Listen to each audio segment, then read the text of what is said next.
Water is the key to life, and it takes up a big proportion of our body weight, typically around 60%. The precise amount of water depends on a person's body composition. Since fat doesn't store any water, a person's water content is inversely proportional to a person's fat content.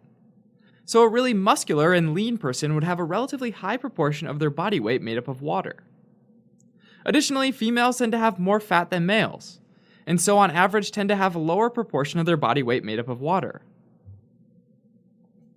Total body water can be divided into two major compartments: intracellular fluid, which is fluid inside cells, and extracellular fluid, which is fluid outside the cells, like in the blood and in the interstitial tissue between cells. Assuming that the total body water is about 60% of a person's body weight, roughly 2/3 of that, or 40%, is intracellular fluid, and the other 1/3, or 20%, is extracellular fluid. And this is known as the 60-40-20 rule. Intracellular fluid is important for dissolving cations, which are molecules with a positive charge, as well as anions, which are molecules with a negative charge.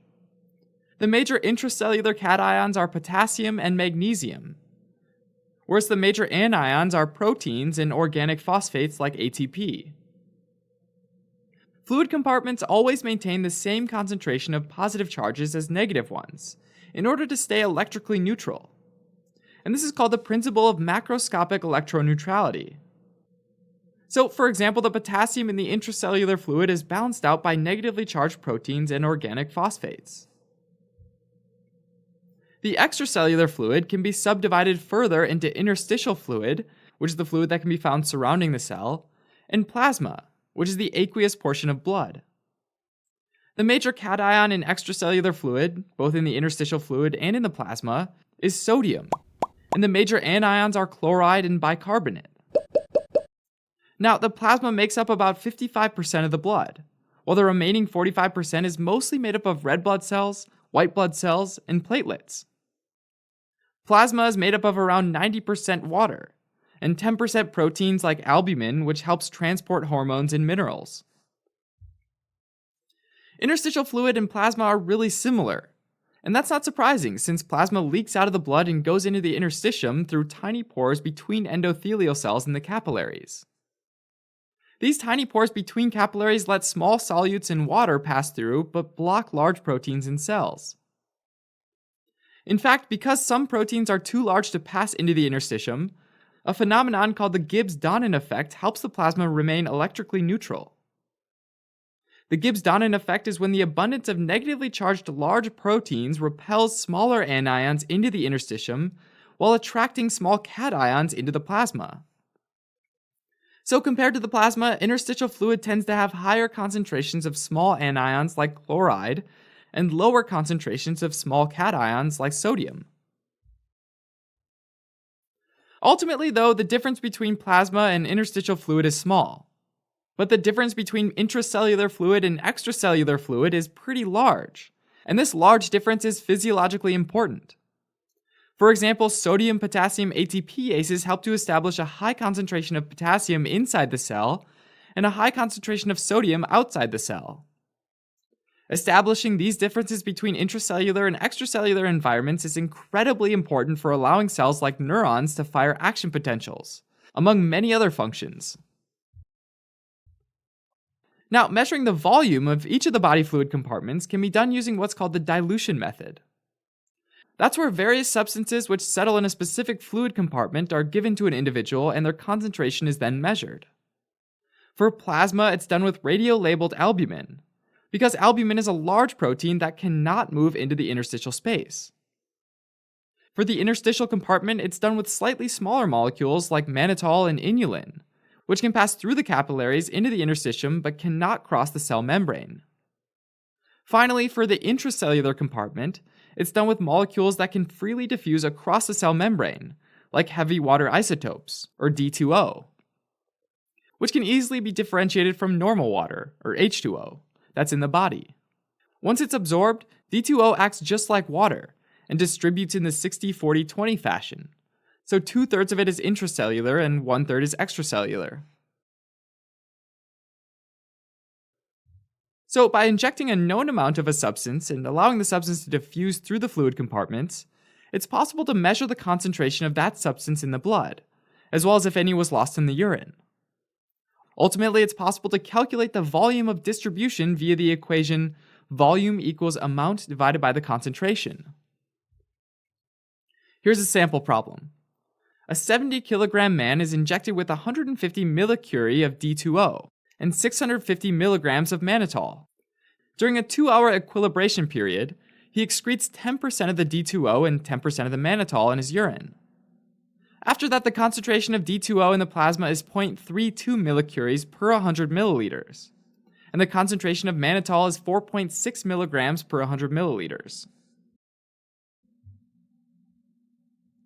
Now that we've got our amounts and our concentrations, we can figure out the volumes.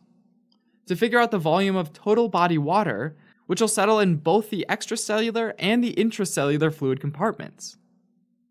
First, we subtract out the amount of D2O excreted from the total amount. So that's 150 millicuries minus 10% of that, or 15 millicuries, which equals 135 millicuries. Then we divide that amount by the concentration of 0.32 millicuries per 100 milliliters, which gives us the volume of 42.2 liters. Now, to figure out the extracellular fluid, we look at the volume of distribution of mannitol. The extracellular fluid volume equals the amount of mannitol injected minus the amount of mannitol excreted. And then once you have that, you divide by the concentration of mannitol. And this gives us a volume of 12.7 liters. Finally, if we want to calculate the intracellular fluid volume, which can't be directly measured, we can take the difference between the total body water and the extracellular fluid volume, which comes out to 42.2 liters minus 12.7 liters, or 29.5 liters. Alright, as a quick recap, the 60-40-20 rule states that the total body water takes up about 60% of our body weight, and more specifically, 40% is intracellular fluid and 20% is extracellular fluid. Measurements of these fluid compartments uses the dilution method, where various substances are injected and allowed to distribute differently among these fluid compartments. Final concentrations from the plasma are measured and used to calculate the final volume of the fluid compartments.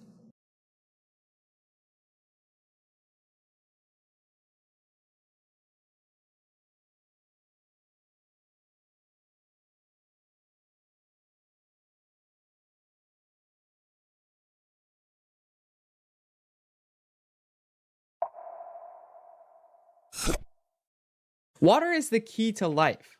It has very unique properties, like being an amazing solvent, which means that it's easy for solutes to dissolve into. As a result, water can carry essential nutrients to our cells, as well as toxins or waste products away from our cells to be excreted out of our system. Total body water can be subdivided into two major compartments: intracellular fluid and extracellular fluid. On average, total body water in a person is about 60% of their body weight. From the total body water, 2/3 of that, or 40% of body weight, is intracellular fluid. The other 1/3, or 20% of the body weight, is extracellular fluid.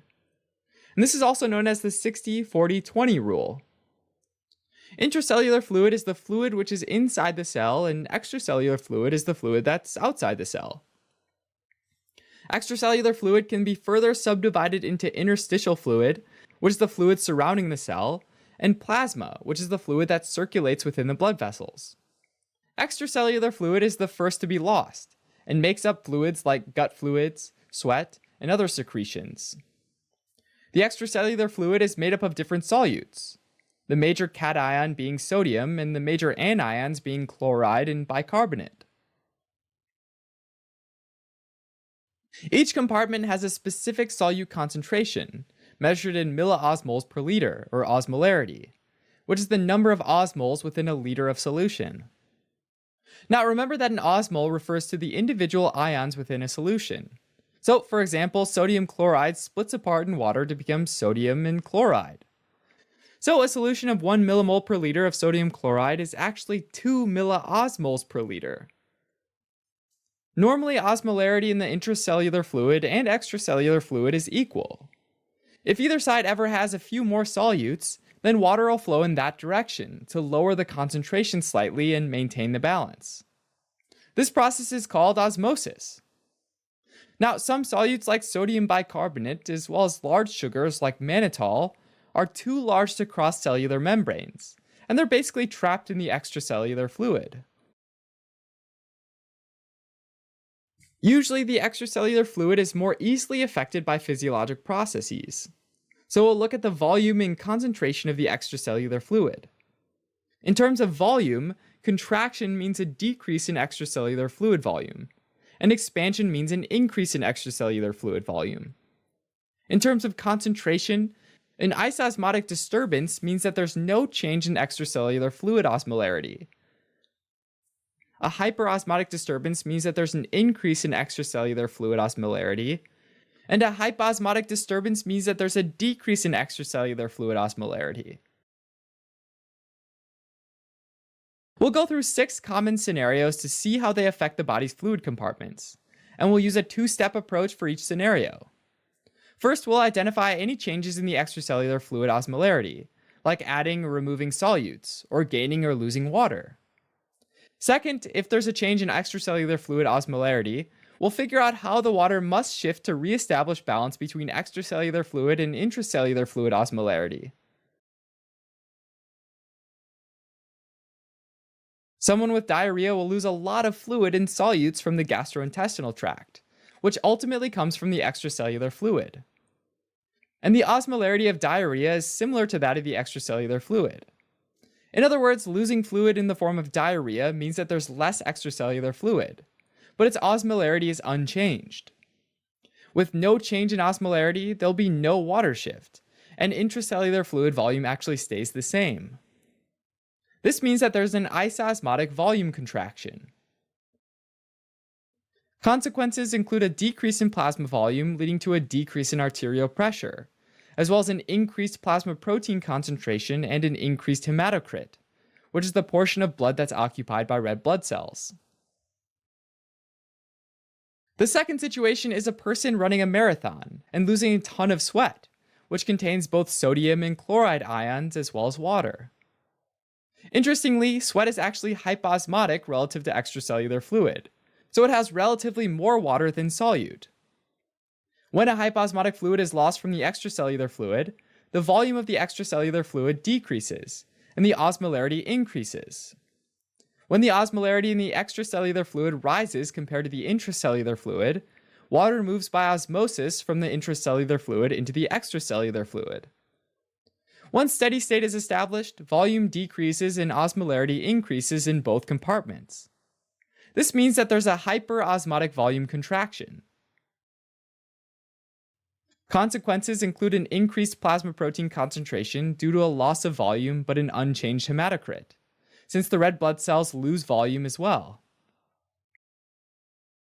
The third situation is someone with adrenal insufficiency, where there's a deficiency in several hormones including aldosterone. Aldosterone plays a huge role in sodium reabsorption in the kidneys. So in adrenal insufficiency, excess sodium is lost in the urine. Since sodium, a major component of extracellular fluid, is lost, the extracellular fluid osmolarity decreases. This causes water to shift from the extracellular fluid to the intracellular fluid by osmosis, until both compartments have the same osmolarity. Once steady state is established, both extracellular fluid and intracellular fluid osmolarities will be lower, and the extracellular fluid volume decreases and the intracellular fluid volume increases. This means that there's a hyposmotic volume contraction. Consequences include an increase in both plasma protein concentration and hematocrit, due to a loss of volume, but also because the water will shift into the red blood cells. The fourth situation is a person in the hospital getting an infusion of isotonic sodium chloride, perhaps after a bout of intense diarrhea. Now, sodium ions might leak across the cell membrane and pass from the extracellular fluid into the intracellular fluid, but the sodium-potassium ATPase pump actively pushes sodium ions into the extracellular fluid, and potassium ions into the intracellular fluid. Chloride, on the other hand, stays around sodium so that the charges are balanced. So ultimately, all of the isotonic sodium chloride solution gets added only to the extracellular fluid. This causes an increase in volume of the extracellular fluid, but doesn't change the osmolarity. Since the solution added is isotonic, it doesn't change the osmolarity, so there'll be no water shift. This means that there's an isosmotic volume expansion. Consequences include a decrease in both plasma protein concentration and hematocrit because of dilution. The fifth situation is someone who eats a bag full of salty chips. The extra sodium and chloride ions in the body increases osmolarity of the extracellular fluid.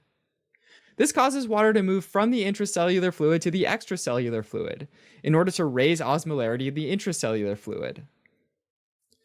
Once steady state is reached, both extracellular fluid and intracellular fluid osmolarities will be higher, but the extracellular fluid volume will have increased, and the intracellular fluid volume will have decreased. This means that there's a hyperosmotic volume expansion. Consequences include a decrease in both plasma protein concentration and hematocrit, due to the increase in extracellular fluid volume. Additionally, hematocrit will be further decreased from the water shift out of red blood cells. The sixth situation is someone with syndrome of inappropriate antidiuretic hormone, or SIADH. In this condition, inappropriately high levels of antidiuretic hormone are released, causing the kidneys to increase water reabsorption. When there are abnormally high levels of ADH, too much water is reabsorbed, and the excess water is distributed throughout the total body water, in a 1/3 extracellular fluid to 2/3 intracellular fluid ratio. As a result, both extracellular and intracellular fluid volume increase, and that causes the osmolarities to decrease. This means that there's a hyposmotic volume expansion. Consequences include a decrease of the plasma protein concentration due to dilution, and no change in hematocrit due to the concentration of the red blood cells decreasing from dilution, but red blood cell volume increasing because water has moved into them. Alright, as a quick recap. Total body water can be broken down into 1/3 extracellular fluid and 2/3 intracellular fluid.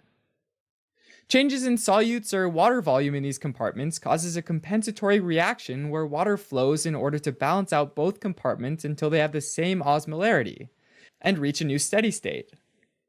As a consequence of water shifts, both plasma protein concentration and hematocrit will be affected.